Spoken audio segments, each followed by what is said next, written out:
Hey guys, welcome to another episode of Behind the Screen.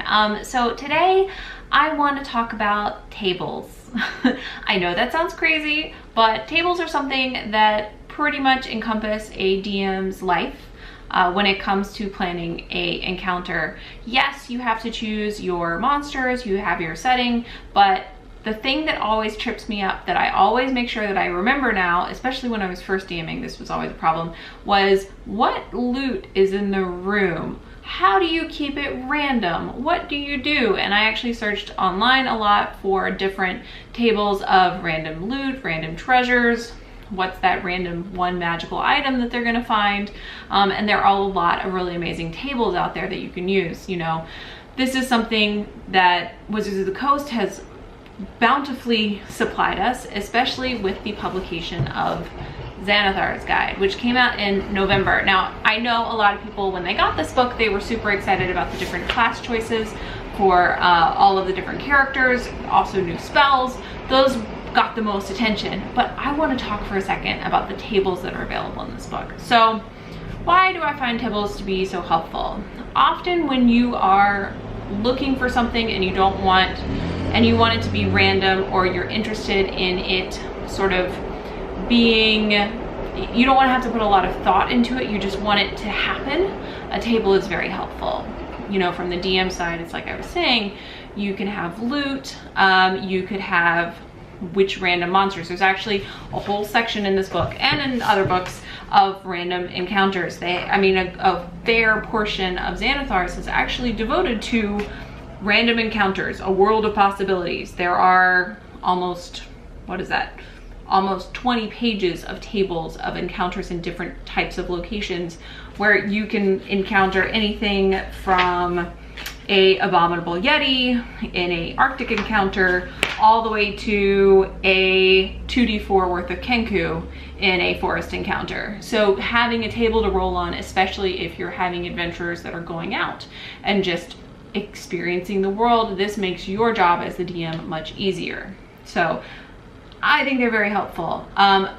There have been a bunch of tables I've found on DM's Guild that are also very helpful. I'm sure you, if you DM, have found a lot of tables that are helpful to you. I've even made my own custom tables where I'll sit down and I'll make a list of here are the types of items that they potentially could find.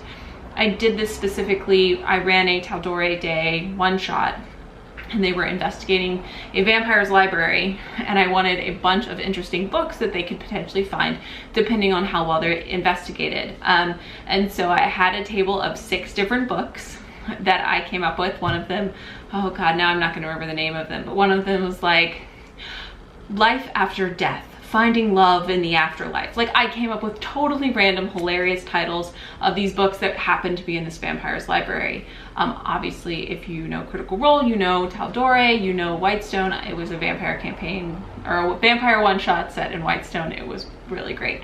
But things like that, making up your own tables makes it have a even more personal spin on it, and you can be really excited by it. But having a table in a book is even better because you didn't have to worry about it. You're not randomly trying to come up with something that you've already randomly come up with. Instead, Wizards has taken the time to do it, or some amazing person in the DM's Guild online has come up with, and sometimes those tables cannot work for you at all. I've had a couple instances where I thought it was gonna be a really good table, and then every time I rolled on it, I was like, that's not quite right. That's not quite what I was looking for. It's not quite right.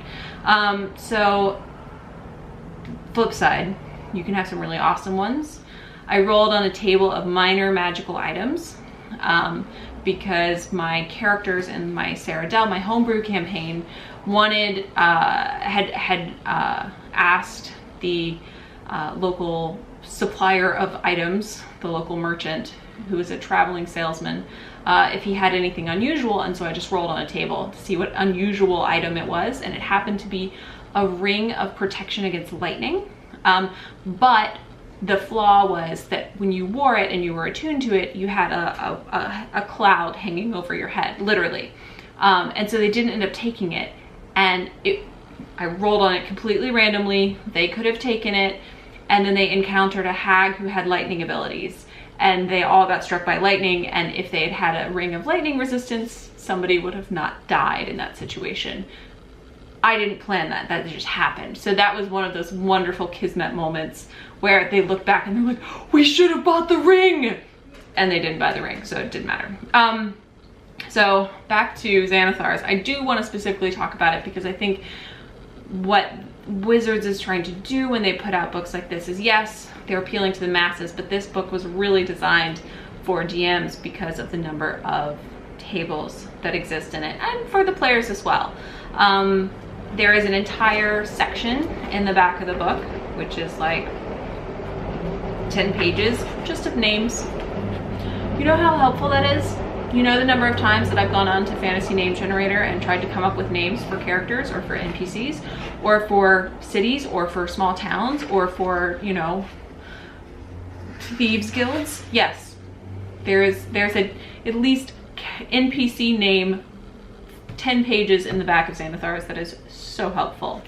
However, the point that I'm trying to get to is actually that they have done a wonderful job creating tables for players as well in this book. Players have this wonderful opportunity with this book having come out to have tables to roll on for their backgrounds. Now, a lot of people love writing their own backgrounds, coming up with their own like character history, background stories. That's great, and I applaud you who have the creativity and the wherewithal to write those epically long pages upon pages upon pages. You know who you are, I know who you are. That's great.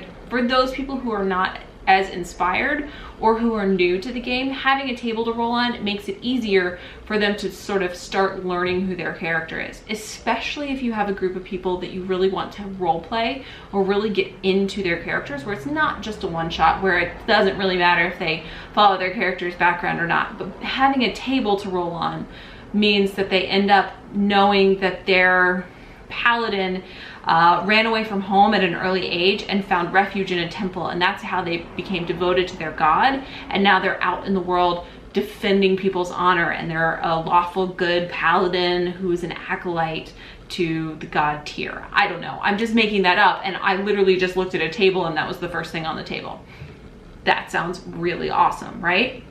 So having these amazing tables in the middle of the book allows players to actually do that. So this has come up for me personally because I'm actually about to be playing in a campaign, which is very exciting.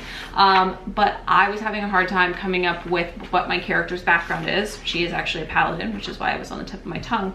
But I was working on who she was, where her family was from, and I just was like, I just don't have the mental capacity to deal with this. So being able to go to this section of the book, and it does actually have a name. It's, what is it called? It's called This Is Your Life is actually the name of the chapter. And I think that's hilarious, very like on the nose, perfect.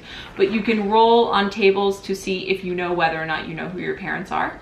You can roll your actual birthplace, where you were physically born. You can roll to see how many siblings. So I rolled on this table and I found out that I am one of 6 siblings, my character, and that I am the youngest, or the oldest girl. No, sorry, youngest girl in the family. And then I also learned that we had a modest life. I learned that I've always found it easy to make friends, and I loved being around people. These are all tables that you can roll on, from childhood memories to where you grew up as a kid, to, you know, who raised you, to if your parents were lost, what happened, were they in prisons, were they killed? And then you also have tables to roll on to decide your background, to decide why you became an acolyte, or why you became a hermit, why you decided to become a monk. They even have at the back of the This Is Your Life section, I mean, it just goes on and on. I thought it was really cool. You could actually roll completely on tables to come up with a new character. So let's say you're playing a game and your character ends up dying in the game. You could come to this table, these tables in the back of this section, and literally roll, okay, I'm gonna roll a D100 to find out my class.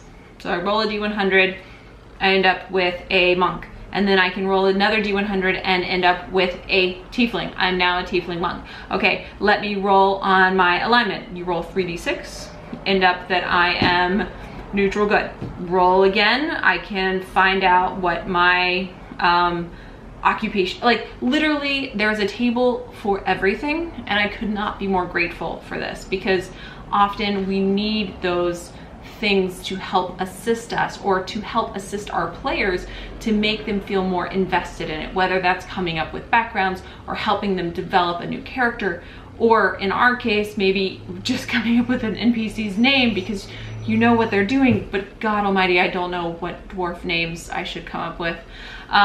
There is also sections in here for things that have happened to you in your life. So let's say you're creating a level 10 fighter. You can actually roll on a table of life events depending on how old your character is. So let's say you're a human fighter. You can roll and say you are currently between 21 and 30 years old. You have 1d4 worth of life events that have happened to you.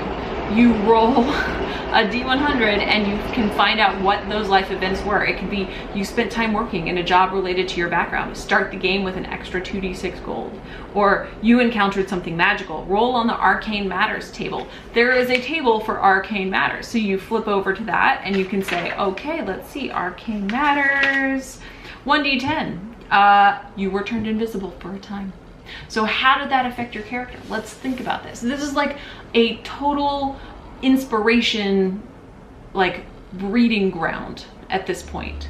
And it's all from tables, and it's all from random chance of when you roll a dice. And that is one of my favorite things about Dungeons and Dragons, is that as many good intentions as you might have, it all comes down to the roll of a dice. I am very adamant that my players, when they're creating characters, that they actually roll for their scores. I don't do point buy systems. I do all rolls.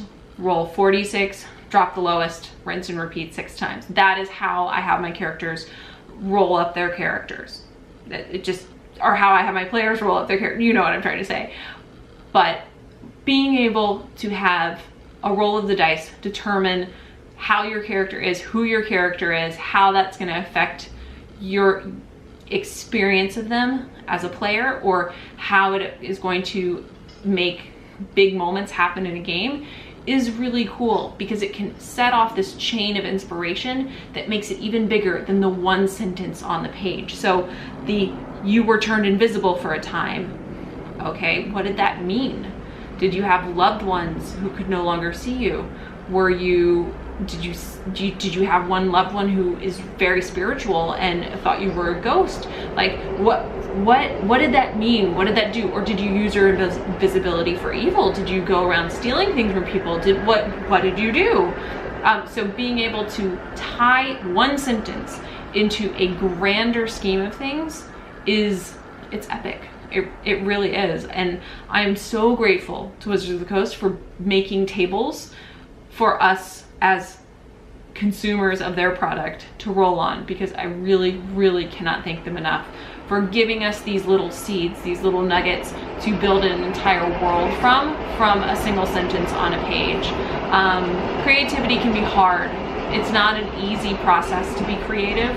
It's not an easy process to come up with something from scratch. So having a seed to plant helps immensely in that process. So do you have favorite tables that you use? I mean, I have a couple when it comes to loot and magical items, though I am prone to make my own loot tables because I have very specific things that I want my characters to do or to be able to get, and I don't want to overpower them too quickly.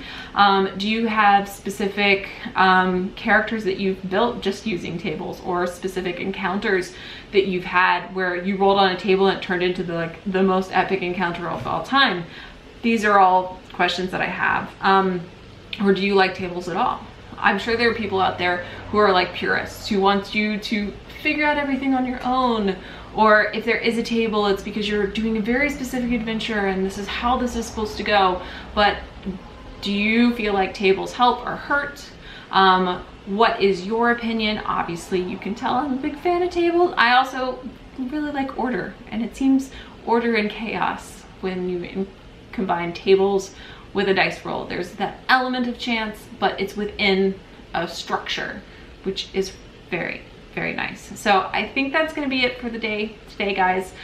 Next week, I will see what we end up talking about. I may end up talking about the two different, the playing in real life versus playing online. So if you have opinions about that, or you have something you want to add in, definitely comment below, and I will see if I can work it into a bigger story about different types of play, online versus IRL. But I think that's gonna be it. So don't forget to like, share, subscribe, and support if you are so inclined on patreon.com/conditionednerd, and I will see you guys on the next adventure. Bye, guys.